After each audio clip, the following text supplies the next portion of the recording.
Welcome to 5 Good Minutes.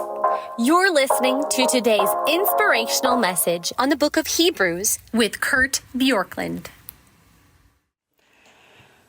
So here's how we come toward the end of Hebrews 11. You have this definition, then all of these examples, and they're stellar examples. They make you, as you're reading it, say, all I have to do is trust God, and if I trust God, I will be delivered. Great things will happen. The walls of Jericho will come crumbling down. I'll be delivered.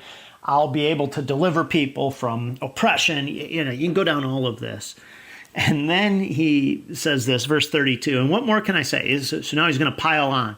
I don't have time to tell you about Gideon and Barak and Samson and Jephthah, about David and Samuel and the prophets who through faith conquered kingdoms, administered justice, and gained what was promised, who shut the mouths of lions, quenched the fury of the flames, and escaped the edge of the sword, whose weakness was turned to strength, and who became powerful in battle and routed foreign armies.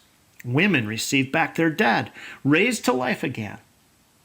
And then it says this. Now, again, this is just like it feels like what he's doing is he's building up to this culmination saying, just believe, look at this. And then he says, there were others who were tortured, refusing to be released so that they might gain an even better resurrection.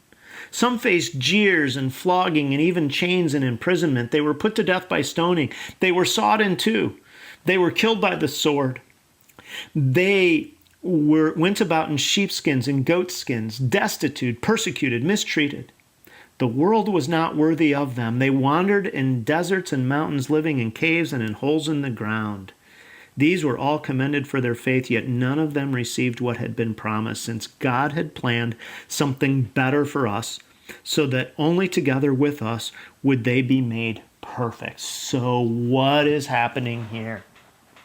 If you've listened to me teach over the years, you know that I think one of the more dangerous, insidious theologies that exists is a theology of triumphalism.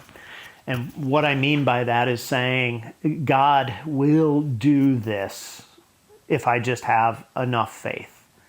And Hebrews 11 stands as a very clear contrast, because here's what it says. There are those who believed God, trusted God, took the risk, and were rewarded beautifully and saw miraculous deliverance, God do amazing things. And then it says, and there were others who didn't have that experience. And it even goes so far as to say they didn't receive what was promised. Now, I think in that sense, it's not saying that God didn't keep his promise. I think it's saying as they were looking at it, they were saying, I thought that I would get deliverance now, but they didn't get deliverance. And it says this, it says, they received a better promise, basically, that that the world was not worthy of them.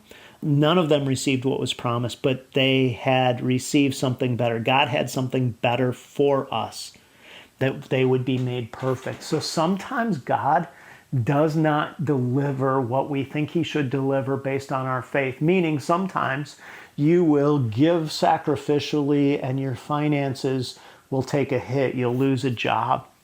Sometimes you'll serve faithfully and somebody close to you will get sick. Sometimes you will invest in somebody and they will turn on you.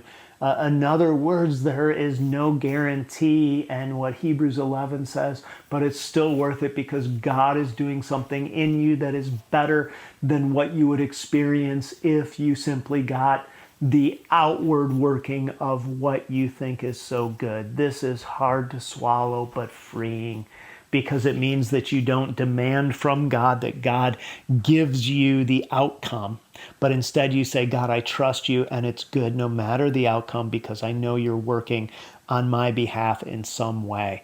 Hebrews 11 reminds us that faith, the Faith Hall of Fame, is not I believed and I got, but it's I believed and God worked. And his work may be as good in me as it is through me or outside of me, and therefore I don't always know what's best, always know the outcome, and trusting God is saying, God, I'll take you at your word and I'll take steps according to it regardless of the outcome. That is the faith that says, I believe even if I don't see. The way that it's stated again, Hebrews 11:1. Faith is the confidence in what we hope for, the assurance of what we do not see. And the do not see part means we hope for and take steps.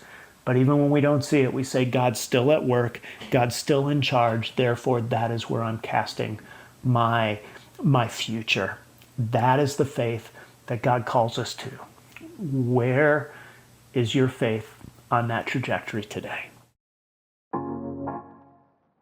Thanks for joining us here today.